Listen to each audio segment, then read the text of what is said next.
So there was $1 billion bribe proposal that we didn't get the opportunity to cover on the last episode of the podcast. And look, I just wanted to cover this really quickly because this is one of those things that's so absolutely absurd that you can't believe the story disappeared into the ether in less than 24 hours, but it did.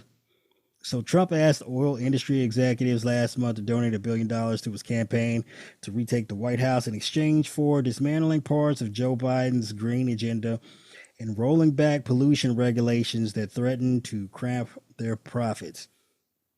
And campaign finance laws regulate individual contributions to a maximum of $3,300 per election to individual campaigns and $5,000 each to political action committees.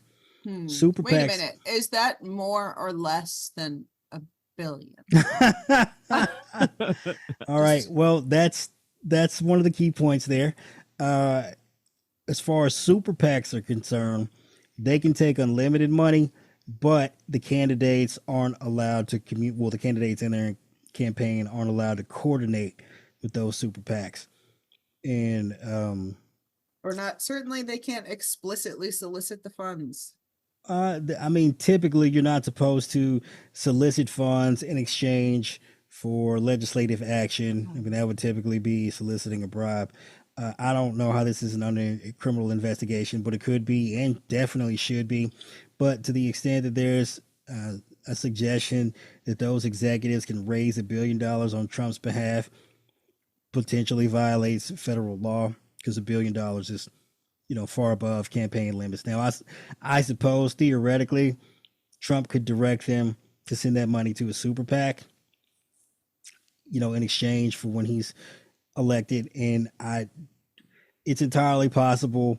I'm not a lawyer, but that's the loophole that you can request people fund your super PAC since the money's not going directly to you. But again, as far as Trump is concerned, look, I'm sure he's coordinating with his super PAC in secret. I mean, and there's ways to go about these things. You can drop these websites. He just keeps spending it all on legal fees. Well, having $1 billion show up overnight would bail him out in numerous ways because his campaign is floundering. Ty, you might correct me if I'm wrong on this, but I think as it currently stands, Biden has like $150 million cash on hand. And Trump's got like 40 million. He's like down 100 million. It was more than I know that he had about $100 million more than Trump. I think Biden had between 170, 190, and Trump had like 90, but he was like ahead. And no, so that was Trump don't have 90. Well, no, not himself. But someone had posted, I think it was Jody, and she was like quote tweeting because Eric Trump, fresh off of eating glue, he was like. Trump raises, and I love how they refer to their dad like by his government name. But he was like, Trump raises 76 million in April, and Biden raises $52 million in April, and they had posted, and they go, 76 million is going to Trump's legal fees, 52 million is going to Biden's campaign. Like, that's the difference. Yeah. Not the flex you thought, Gums. No, not the flex you thought. And well, that's why it's so important for Trump to get this money from these corporations, because otherwise his campaign is cooked. Now, money, I won't say money is necessarily like, you can't buy an election with money alone, but you can't win an election with no money. If that's with no money, that is a fact. That's a distinction. So and he's not putting any of it into his actual campaign. So that already is a red flag, because all the motherfuckers in the RNC, like, they are strapped. I think I read like the Michigan GOP has like $56. Broke, and that's Ty, not broke. Missing zeros. They some broke ass bitches. They selling like buildings to put money in their coffers. Yeah. So as I said, that's the red flag to me, because so you're saying we should really hold on tight and just like do not stop until they are completely beaten into the ground? No, I'm saying we should pay attention, because if they don't have the money, but they're still putting up these candidates and they are confident that they have a chance and they're getting these votes and like millions are coming from here or there. They on some fuck boy shit. Like they have some stuff up their sleeve.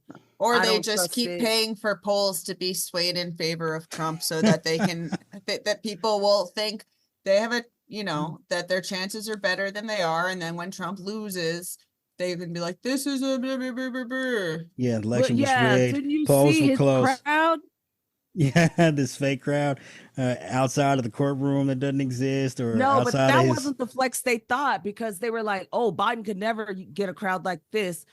Bet you're using Biden's crowd, like from his trip to New York in April. So yeah, Eric Trump posting videos of the crowd there to support President Biden and saying they were there to support Trump, which, you know, your campaign is damn bad when you got to use video from the other dude's shit and be like, no, our guys got all the support. Like, look at these videos from my inauguration in 2021. One thing we know is that 2016. If that was really a crowd out there for Trump, why wasn't there video of him in the motorcade with Trump waving to the crowd through? Because why was there not a single MAGA hat? He's not going to let that go by without showing him, you know, waving to his crowd. Not a single MAGA hat, not a single Trump flag. So do you think Eric only has the sort of useless sycophant employee who would just get a video clip from someone who doesn't respect him and then or like him, and they just be like, here it is. I think Eric is jealous that Trump has traded Tiffany, well, I call her Tiffany, she's the new Tiffany, Lara Trump for Eric. Because we've seen more of Lara Trump. We've only seen Eric in the last, week or two? Lara Trump has been out there front and center at Trump's events. Eric is nowhere to be seen. Well, didn't he push her in front of the RNC? He hates. Yeah, well, first of all, I do think it's entirely possible someone set Eric Trump up with that video. They don't like him. They try to fuck him up. But yeah, so once they put Laura in charge of the RNC there, I mean, that really upped her standing in right-wing MAGA land, probably for the worse in the long run. I don't know how that's a winning proposition, because if she runs the RNC any worse than, well, it's been run in the previous election cycles, she's going to be up out of there after the November election if they lose. But back to the whole money issue. So like you said, with Michigan, the GOP's broke there. I think they're broke in Wisconsin. Maybe have a few Arizona, $100,000. Yeah, they're struggling in Arizona. They're struggling in Pennsylvania. Hey guys, have you noticed that's a bunch of fucking swing states where Republicans don't have any money? You know, not only is it going to be difficult to try and pump up Trump's numbers in terms of getting people out to vote for him, just like the down ballot effects of not having any money to advertise for the other candidates, it's going to destroy the Republican Party, because this is like, the House is closed now. And that was like after a midterm election where they were supposed to run away with things, and they, you know, barely scraped by with the majority. So and come November, just keep losing one at a time. Yeah, one at a time. Well, you know what? They're lucky that Democrats decided to bail them out when MTG tried to move to vacate Speaker Johnson, because I think that if that had been successful, if they had been able to out Speaker Johnson, I think more Republicans would have quit, and then you would have had a real opportunity for Hakeem Jeffries to become the first Black Speaker of the House. Because it's possible. Yeah, it's possible. Democrats did vote for the vacancy. Yeah, well, they, you know, the way I understand it is the deal they cut under the table was just to like get Marge to shut up. They would rather just try to put her in her place than kind of get an outcome that was. No, it's also, you don't want to have no speaker again. It's hard enough to get anything passed, and they're just like. Well, I think the thing is, hold on a second. Give me a second. So the deal, I understand that they cut under the table.